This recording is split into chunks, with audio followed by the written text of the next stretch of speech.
परमात्मा प्रत्यक्ष स्वरूप गुरुदेव श्री स्वामी चिदानंद जी महाराज ने प्रणाम। अपवित्र भूमि ना आचार्यो ब्रह्मलीन श्री स्वामी सुखदेवानंद जी महाराज, ત્યાંથી પરંપરાથી તમામ મહાત્માઓ, તમામ સંતો, સૌના શ્રી ચરણોમાં પ્રણામ।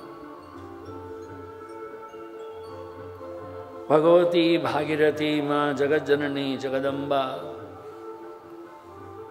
गंगा मैया ने प्रणाम, आचार्यों ने, भूदेवों ने प्रणाम, कलाकारों को भी प्रणाम, सभी को प्रणाम। नमो नारायण। कल कथा का समापन ध्रुव उपाख्यान से हुआ था।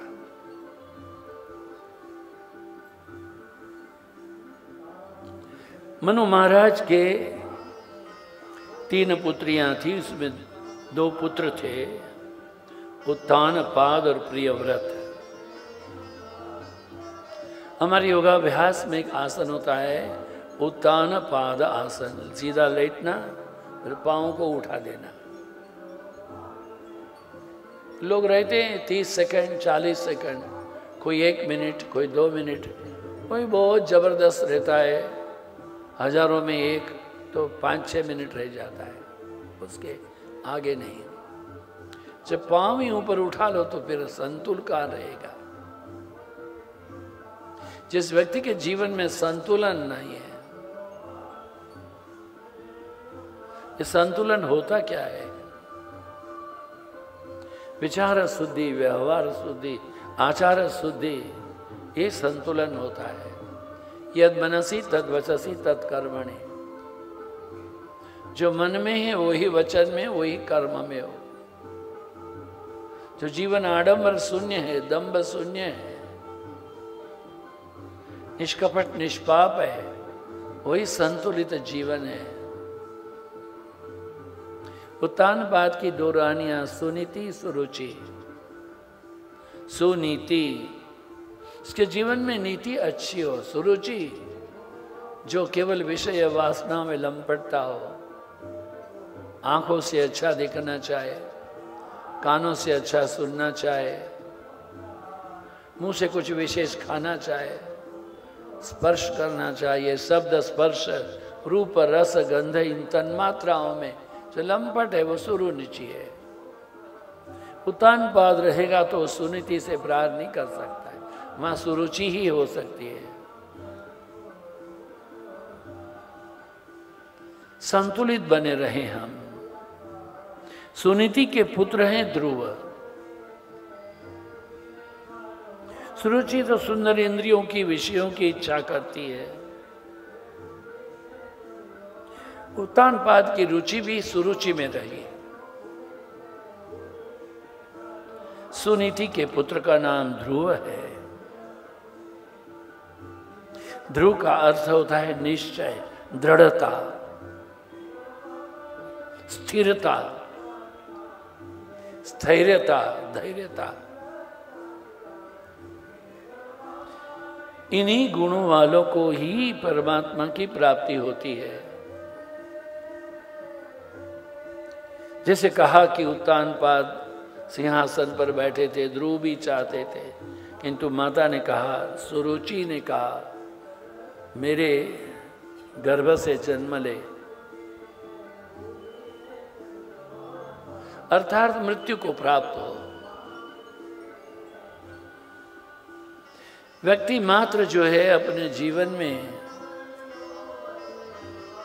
अपनी निजी आकांक्षाएं, निजी वासनाएं, निजी तृष्णाओं का संतोष करता है। महाराणा प्रताप की अपर माता मुखौटा लेके चलते थे।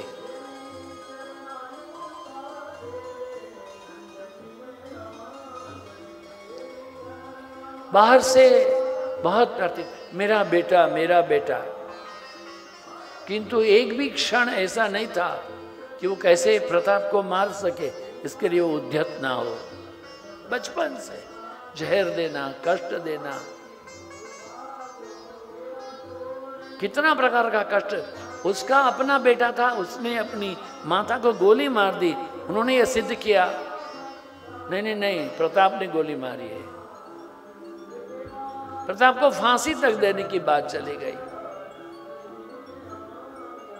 ये वृत्तियां जो हैं हमारी, यही हमारे सुख और दुख का कारण है। राग और द्वेष ही हमारे सुख और दुख का कारण है।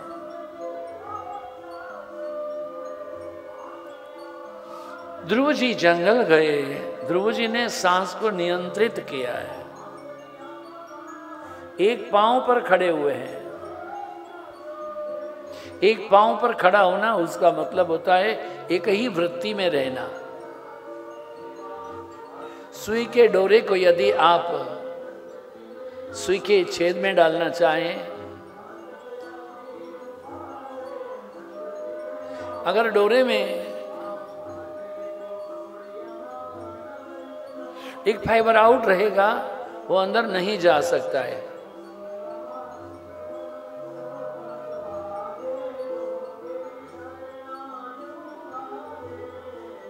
क्योंकि उनकी वृत्ति थोड़ी बाइफरकेटेड है। एकाग्र चाहिए, दिशा और दशा दोनों की एकाग्रता चाहिए।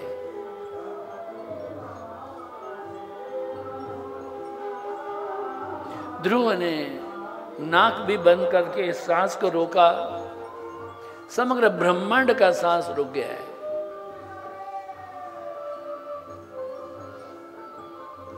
भगवान श्री कृष्ण परमात्मा, भगवान विष्णु हैं, स्वयं आए। ध्रुव को समझाया गया, जाओ भाई,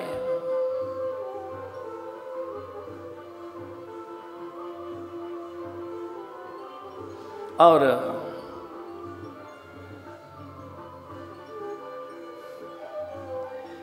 जाकर के परमात्मा जो है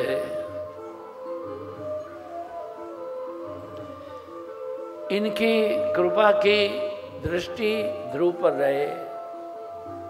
भगवान श्री विष्णु का प्रागट्य के बाद में ध्रुव ने अपने हृदय में जो दृश्य दिख रहा था वो बाहर दिखने से शांत दृढ़ हो गए, बोल नहीं पाए।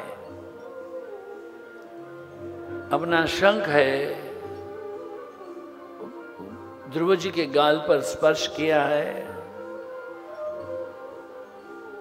ध्रुव जी ने स्तुति की है, यो अंत प्रविश्य मम वाचमिमां प्रसुप्तां संजीवयत्यखिल शक्तिधर स्वधाम्ना अन्यांश हस्तचरण श्रवण त्वगादीन् प्राणान् नमो भगवते पुरुषाय तुभ्यम्।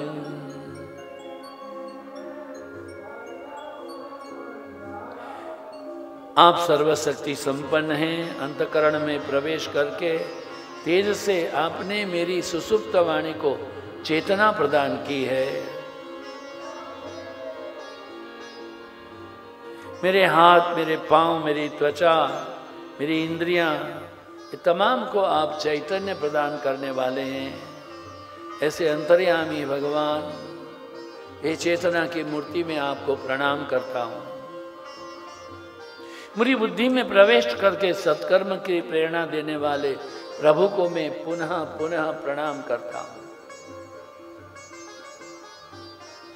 उपनिषद में कहा है, नायम आत्मा प्रवचनेन लभ्य न मेधया न बहुना श्रुतेन यमे वैश शृणुते तेन लभ्यस्ततैत आत्मा वृणुते तन स्वाम। नायम आत्मा प्रवचनेन लभ्य, प्रवचन करने से आत्मा की उपलब्धि नहीं होती है।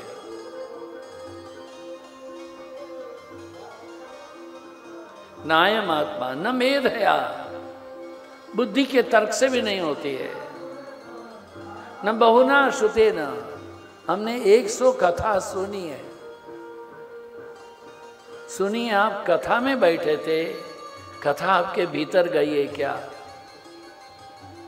यमे वैश्यवृणुते तेन लभस्तव्य। वो जो वर्ण करते हैं परमात्मा की शरण में जाओ। आदि व्याधि उपाधि में ये भी एक उपाधि है, ये भी व्याधि ही है। ये ध्यान दें, जीवन में आदि व्याधि उपाधियां तो आती ही रहती है। इन तमाम से परे, इन तमाम से परे जब जाना है, ये कहीं शरणागति संपूर्ण। आदि केला सत्संग तुका झाला पांडुरंग। सत्संग करते करते आपका नाम यश आपकी कीर्ति सब जब बढ़ेगी, लोग आपको प्रणाम प्रणाम करने लगेंगे, फूल मालाएं डालने लगेंगे, आपकी भक्ति छूट जाएगी, फिर आपको प्रणाम ही पसंद रहेगा, लोग आपको पांव छुए यही पसंद रहेगा। ये उचित नहीं है। जब भक्ति करोगे नाम बढ़ेगा, यश बढ़ेगी, कीर्ति बढ़ेगी, किंतु जब तक नाम यश कीर्ति को हम त्याग ना करें तब तक परमात्मा की प्राप्ति नहीं होगी। ये खिलौना है। बच्चा रोता है, माँ आना चाहती नहीं, बच्चे को खिलौना देती है, चॉकलेट देती है, टॉफी देती है। जब हम नाम में, यश में, कीर्ति में बंधन में बंध जाएंगे तब क्या होगा? प्रभु के सामने पर्दा हो जाएगा, नहीं आएंगे परमात्मा। इन खिलौनों को छोड़ो, नाम को छोड़ो, यश को छोड़ो, कीर्ति को छोड़ो। फूल की मालाएं जब बहुत पड़ने लगेंगी, फिर वो भगवान भूल जाएगा, हम ही भगवान हो जाएंगे। गुरु लोग ही भगवान माने जाते हैं, भगवान भूल जाता है। गुरुओं का कर्तव्य है जागृत रूप से कहते रहे। आपके जीवन का हेतु, आपके जीवन का सत्व, आपके जीवन का तत्व केवल एक परमात्मा है, गुरु माध्यम है। आपने खेल देखा है?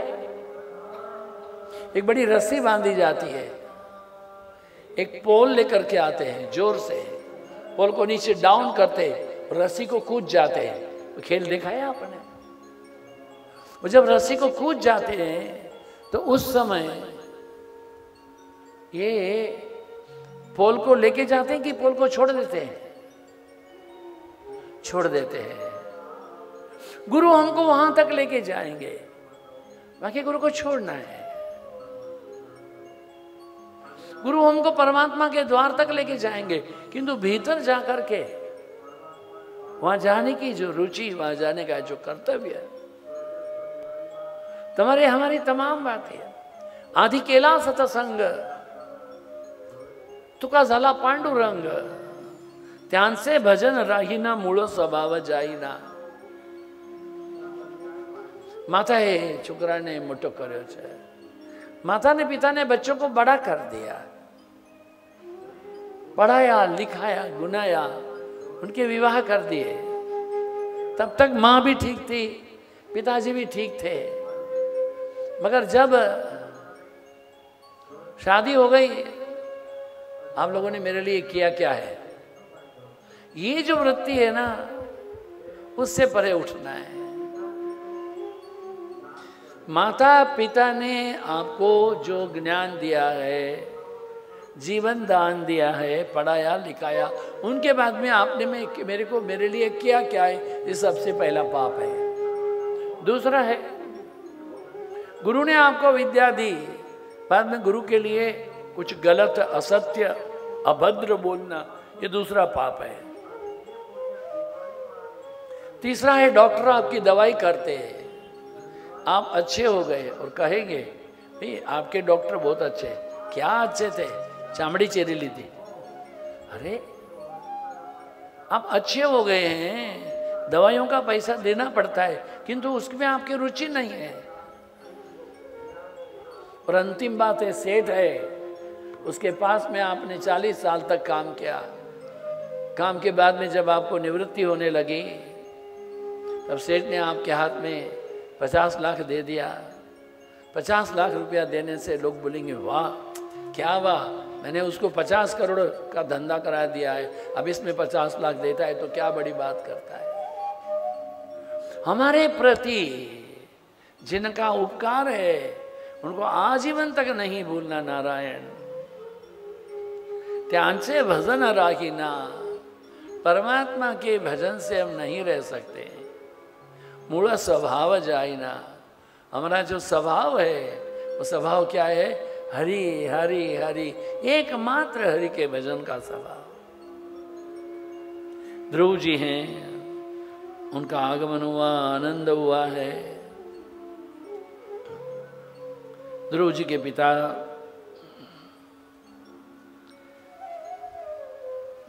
के प्रति जाने के लिए भगवान ने कहा जाओ तुम कुछ कल्पों के लिए राज्य का शासन करो, उसके पश्चात मैं भी तुम्हें अपने धाम में लेकर के जाऊंगा।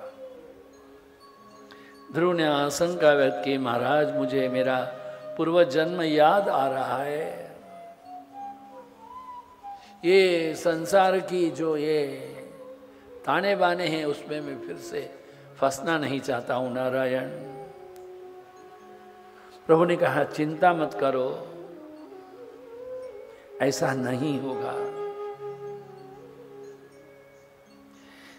जीव की रक्षा भगवान जब तक नहीं करते तब तक काम का नाश नहीं होता है। जेहि राखे रघुवीर ते उबरे तेहि काल महो। रघुवीर हैं, वो आपकी रक्षा करेंगे नहीं।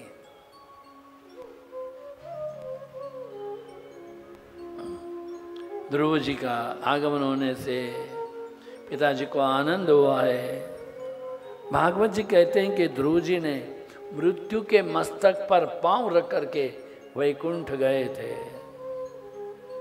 मृत्योर्मूर्ध्नि पदम दत्वा आरुरोहोत भूतम ग्रहम। भगवान के भक्त मृत्यु से नहीं डरते। मनुष्य निर्भय नहीं बन पाता है क्योंकि वह ईश्वर का नहीं होता है। जो ईश्वर की शरण में गया वह निश्चिंत बनता है। मेले में जाएं, मेले में जाएं और बच्चा माँ का हाथ पकड़े और माँ बच्चे का हाथ पकड़े, इन दोनों में भेद है क्या? मेले में गए, बच्चे ने माँ का हाथ पकड़ा और माँ ने बच्चे का हाथ पकड़ा, इन दोनों में भेद है क्या? अगर बच्चा माँ का हाथ पकड़ेगा उसके हाथ में जोर नहीं है, वो छूट सकता है। माँ पकड़ के रखे। शिशि में आनंदमयी माँ कि कुछ भक्त लोग प्रातःकाल आए थे, बड़ा अच्छा लगा। मैं कहा अंतिम दर्शन हमने देहरादून में किया। मैं अपने आश्रम में लेटी हुई थी दीवार की ओर मुंह करके।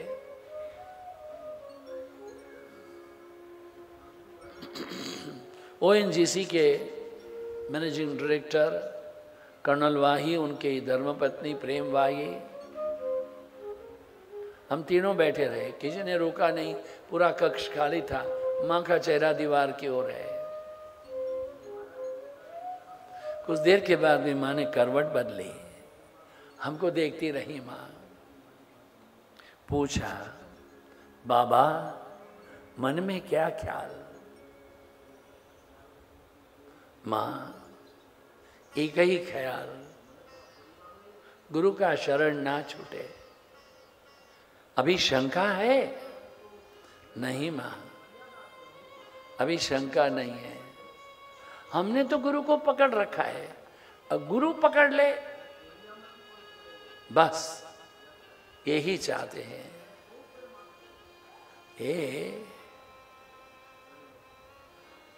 मां 5 मिनट कुछ नहीं बोली, एक्सरे के जैसे देखती रही। फिर कहा, बाबा तुम्हारा तो गुरु कृपा से बेड़ा पार हो जाएगा।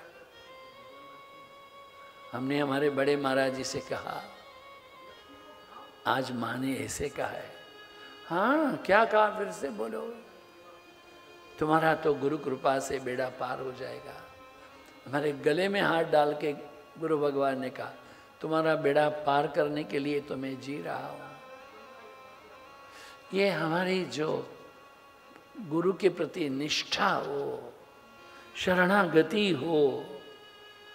अस अभिमान जाय मन मोरे, मैं सेवक रघुपति पति मोरे। मन में कभी अभिमान तो नहीं जाएगा, ऐसा नहीं है। अभिमान तो रहता है, किंतु ऐसा अभिमान रखो, हे नाथ मैं तुम्हारा सेवक हूं। तव दासोहम तव दासोहम दासोहम तव दासते भृत्यस्य भृत्यस्य भृत्यस्य भृत्य। मैं दास के दास के दास का दास हूं। हम लोग यहाँ आए हैं सत्संग में, आपका सबका स्वागत है। छोटी बड़ी कठिनाइयाँ भी हुई होंगी, इसके लिए क्षमा भी चाहते हैं, किंतु ध्यान रखना चाहिए सत्संगी कौन होता है। चंडीगढ़ में एक बहुत बड़ी हॉस्पिटल है, वही हॉस्पिटल का एक्सटेंशन दिल्ली में भी है, कोठियार कुछ। उसका मालिक जो है वो 4000 करोड़ का मालिक है। 4000 करोड़। वो चंडीगढ़ में रोज प्रतिदिन गुरुद्वारा में जाता है। प्रतिदिन गुरुद्वारा में जाकर के वह जूतों को साफ करने की सेवा करता है। जो लोग दर्शन को आएंगे उनके जूते वो उठा उठा कर रखेगा, साफ करेगा, रखेगा। ठीक 1 घंटा होगा तो फिर अपना हाथ धोएगा, मंदिर में प्रणाम करके फिर अपने काम पर चला जाएगा। आज भी कर रहा है। 4000 करोड़ का मालिक है, तो बड़े बड़े हॉस्पिटल का। हमारे जीवन में हम अपने आप को टटोले तो सही, हमारी योग्यता क्या है? प्रभु के प्रति दासत्व की भावना करो। Thank you Rajneesh. प्रभु के प्रति दासत्व, जितने हम विनम्र बन के रहेंगे परमात्मा के प्रति, परमात्मा का प्रेम उतना बढ़ता जाएगा। ध्रुव चरित्र की समाप्ति के बाद में मैत्रेयी जी ने कहा कि नारायण सरोवर के किनारे नारद जी तप कर रहे थे। ये नारायण सरोवर हमारे कच्छ में है। भुज से कोई 3-4 घंटा लगता है, जाना चाहिए। सन्यासियों के लिए तो नियम है कि सन्यास लेने के बाद में एक बार बद्री नारायण और एक बार ये नारायण सरोवर की यात्रा अवश्य करें। ध्रुव जी के ही वंशज थे प्रचेता। ध्रुव जी के वंश में एक राजा हुआ था अंग। अंग के यहाँ हुआ वेन। अंग सदाचारी थे, बेटा वेन दुराचारी था। वेन के शासन काल में प्रजा बहुत दुखी हुई। वेन राजा के शासन काल में अधर्म बढ़ गया। राजा है वो धर्म का पालन करेगा तो प्रजा भी धर्म का पालन करेगी। 9:30 का समय रहे और हम खुद ही 10 बजे आए तो आप लोग 11 बजे आएंगे, और हम 9:30 बजे आ जाएं तो आपका कर्तव्य बनता है 9:30 बजने के 5 मिनट पहले आए। आचार प्रभव धर्म, हमारा आचरण जो है वही हमारा श्रेष्ठ धर्म है। यथा राजा तथा प्रजा, राजा का कर्तव्य है कि वह न्याय प्रिय हो, सत्य प्रिय हो। अब्रह्मन् ब्राह्मणो ब्रह्मवर्चसि जायता महाराष्ट्रे राजन् घोर इक व्योति व्याधि महारथो। निकामे निकामे, ये राजा लोग हैं, उनको क्या चाहिए? राज्य है, उनकी प्रजा है, यही उनके परमात्मा है। और प्रजा को क्या चाहिए? राजा ही हमारे नारायण है। कभी कष्ट होगा ही नहीं। आदरणीय मोदी साहब का सम्मान हुआ यूएन में, तो उन्होंने क्या कहा? उन्होंने कहा ये मेरा सम्मान नहीं है, मेरे देश के 1,130 करोड़ लोगों का सम्मान है। अपने आप की व्यक्ति चेष्टा से पृथक होकर के समष्टि चेष्टा में ही जीवन यापन करना। मैं व्यक्ति नहीं हूं, मैं समष्टि हूं। वेन है वो क्रूर था, ऋषि मुनियों ने श्राप दिया, वो मर गया। अब कोई राजा नहीं थे,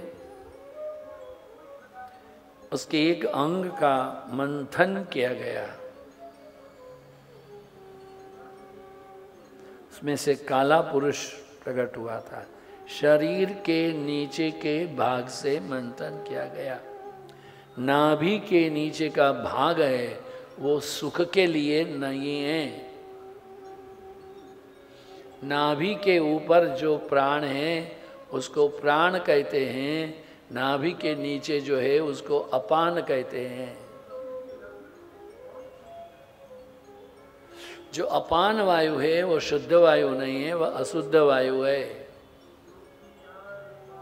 नाभि के ऊपर का प्राण, नाभि के नीचे का अपान दोनों मिलके समान रहे तब तो उचित है, केवल अपान उचित नहीं है। नाभि के नीचे गुण नहीं, दोष अधिक है। नाभि के नीचे का शरीर का मंथन किया गया। प्रथम तो पाप निकाला गया। नाभि के नीचे का भाग उत्तम नहीं, ऊपर का भाग उत्तम है। काला पुरुष जो आया उसको कहा मां निषाद उपविश, बैठ जाओ। तो नाटा व्यक्ति था। ऊपर के भाग का मंथन किया, वेद मंत्रों से पृथु महाराज प्रकट हुए थे। भक्ति के स्वरूप थे, ब्राह्मणों का गायों का पालन करते थे, संपत्ति की अपेक्षा अच्छे संस्कार और धर्म की ही प्रतिभावना करते थे। सनत कुमारों के उपदेश से उन्होंने भी वनवास लिया था। पृथु के पश्चात उनके पुत्र विजितास्व राजा बने, हर्यक्स्व, धूम्रकेश, वृक इत्यादि हुए। यहाँ पुरंजन उपाख्यान है। पुरंजन शब्द को थोड़ा देखना चाहिए। जो पुर में रंजन करता है, पुर माने ये देश। नवद्वारे पुरे देही, ये जो नगर है उसमें 9 दरवाजे हैं। 9 दरवाजे वाला ये जो नगर है उसमें जो रहता है वो पुररंजन है, वो जीव। उसको आनंद है देह में, देह की इंद्रियों के आनंद में जो तल्लीन तद्रूप तन्मय तदाकार है वह पुररंजन है।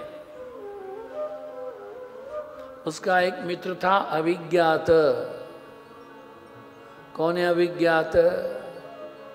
पुर में रंजन करने वाला है जीव, आत्मा है अविज्ञात। अंदर रहता है अविज्ञात। पुरंजन को सुखी करने के लिए अविज्ञात हमेशा प्रयत्नशील रहता था। उसके प्रयत्न की उसे भनक ना पड़े, मुझे कौन सहाय कर रहा है, इसकी भनक नहीं पड़े। पुररंजन हमेशा सोचता कि वह किसी की सहायता के कारण सुखी है, ऐसा नहीं सोचता था। परमात्मा की लीला अविज्ञात है। उपनिषदों में कहा द्वा सुपर्णा सहजा सकाया। एक वृक्ष की डाली पर दो पक्षी बैठे हुए हैं। एक साधारण पक्षी है, एक दूसरा पक्षी सोने के पंख वाला पक्षी है। जो साधारण पक्षी है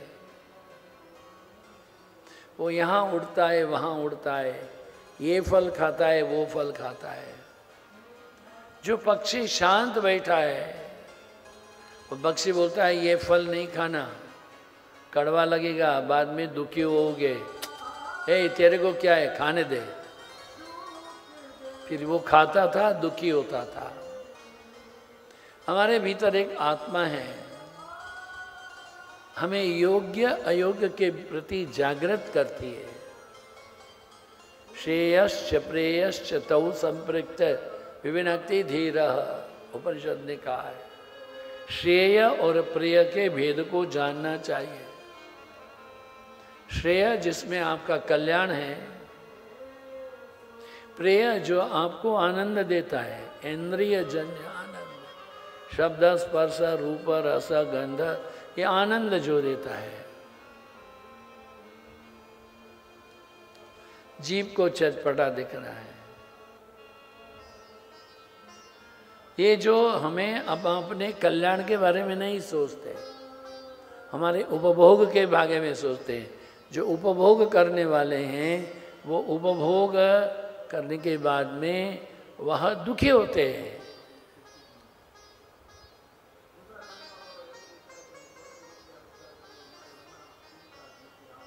मारे तो आम सारू खावानुं जोईए, मिष्टान वगर तो चाले नहीं स्वामी जी। मारे तो जोईए। આપણે તો 12 મહિના કેરી નહીં, ફેબ્રુઆરીથી સપ્ટેમ્બર સુધી કેરી ખાવાની એટલે ખાવાની। अभी हाई डायबिटिक्स हो गया, हाई डायबिटिक्स में अब किडनी ट्रांसप्लांट करवा लिया, किडनी भी ठीक से नहीं बैठा, आंखें चली गई। क्या प्राप्त हुआ आपको? हमने बहुत सारू खावानुं जोईए। केरी तो हमें 8 महीना खाइए। केरी खाना मना नहीं है। शहद की बूंद के ऊपर में मक्खी आकर बैठती है, खा करके उड़ जाती है, किंतु बैठ के चिपक जाए वो ठीक नहीं है। विषय विषयों के योग के लिए है, भोग के लिए नहीं है।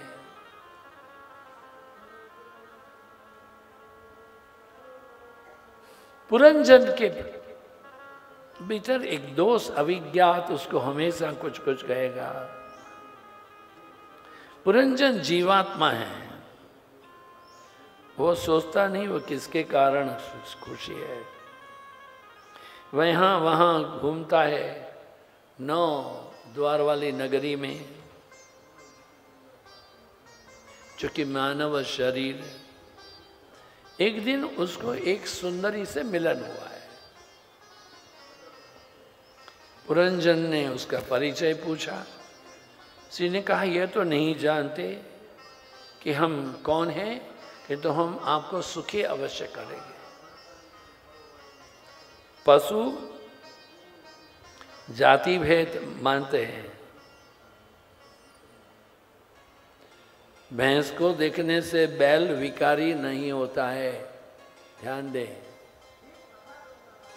भैंस को देखने से बैल को विकार नहीं होता है। छोटी बात में समझाएं। बढ़िया गरम गरम समोसा और बढ़िया गरम गरम भजिया है। बारिश के समय में एक लारी वाला खड़ा है तो उसको देख करके आपकी रुचि भजिया और समोसा खाने की होगी। और वहाँ से खरगोश निकलेगा, खरगोश को देखकर आप खुशी होंगे, किंतु आपको खरगोश को खाने की रुचि नहीं होगी। वो आपका भक्ष्य नहीं है, कुत्ते को होगी। चूहे को देख करके बिल्ली की रुचि जो है वो मेरी और आपकी नहीं है। ये मन का विकार कहाँ होता है? विषय में आवृत होने पर होता है। सत्कर्म का संकल्प करने वाले को भी भगवान बल देते हैं। आप एक बार संकल्प तो करो।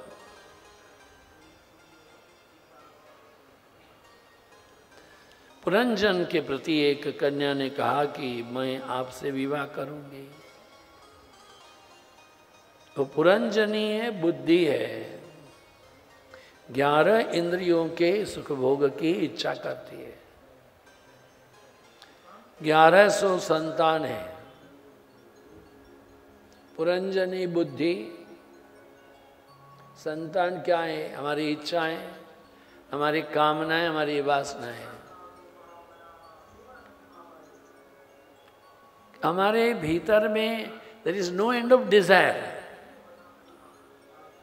आज रात सोने के समय एक कागज लेकर के बैठना, हमें सू જોઈએ,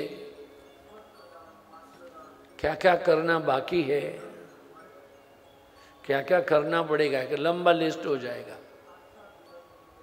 अपनी इच्छाओं का, अपनी कामनाओं का। ये पुरंजनी है, हमारे भीतर बैठी हुई है। वो अविज्ञाते मना करता है, भाई संभालो संभालो संभालो। किंतु जो पुरंजन है वो बड़ा मजा लेता है। यही पुरंजनी है। एक दिन क्या करते हैं, वो कालदेव है, उनकी एक पुत्री है, वो आती है पुरंजन के पास में। पुरंजन विजय भोग की लोभ में वो कालदेव की पुत्री से भी विवाह करता है। उसका नाम है जरा। जरा होता है बुढ़ापा।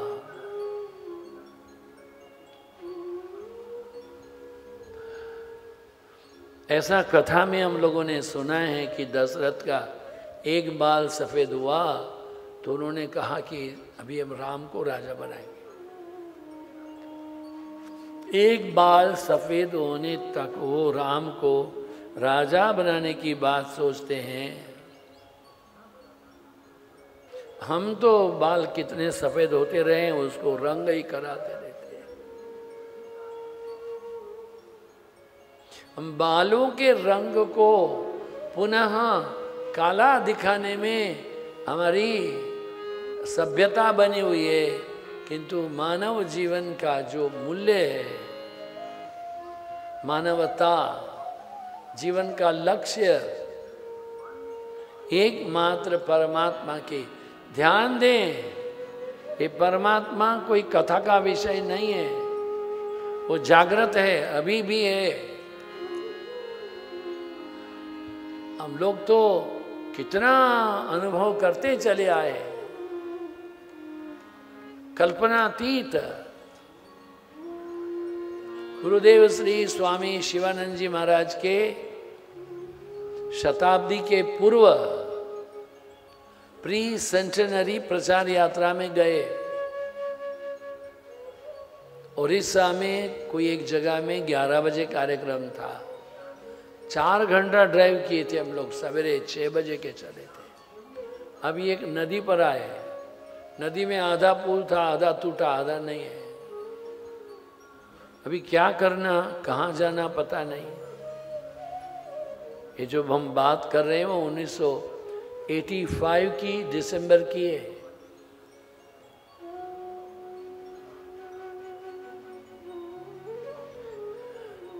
हमारा आश्रय क्या है? गुरु महाराज की पादुका है। बंदो हरि चरण नहीं रे विसारू हरि। प्रभु को एक क्षण नहीं छोड़ना।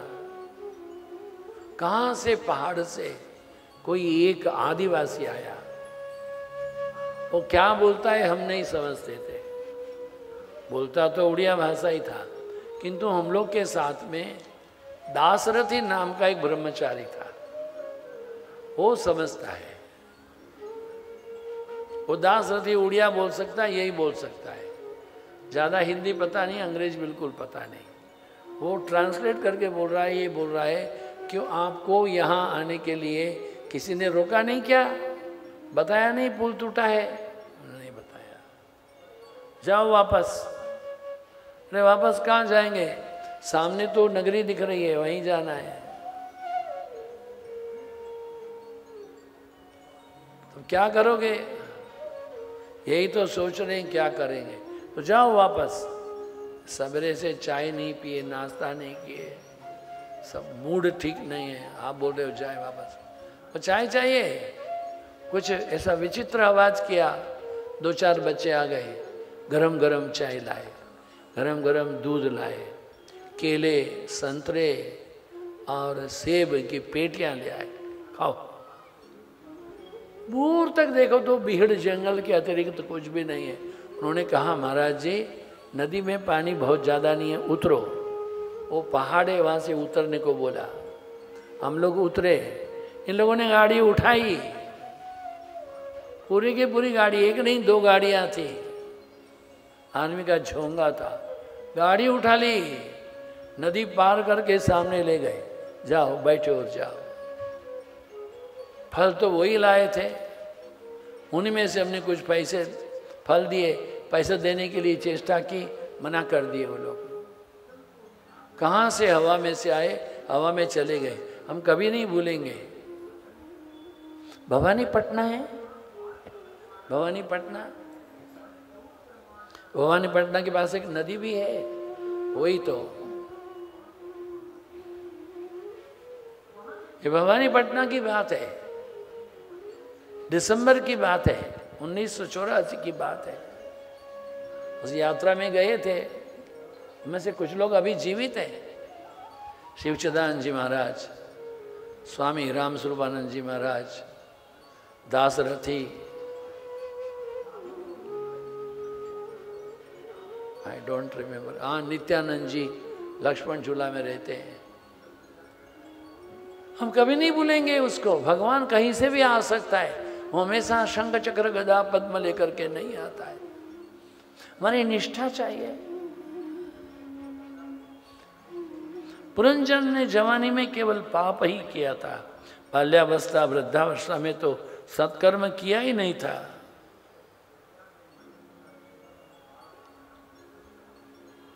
ये जो पुरंजन की कथा है वो हमारी प्रत्येक की कथा है।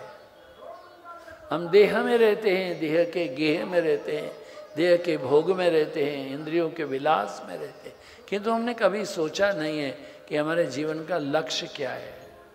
क्या यही है क्या, जन्म मृत्यु जरा व्याधि दुख दोषानुदर्शनम।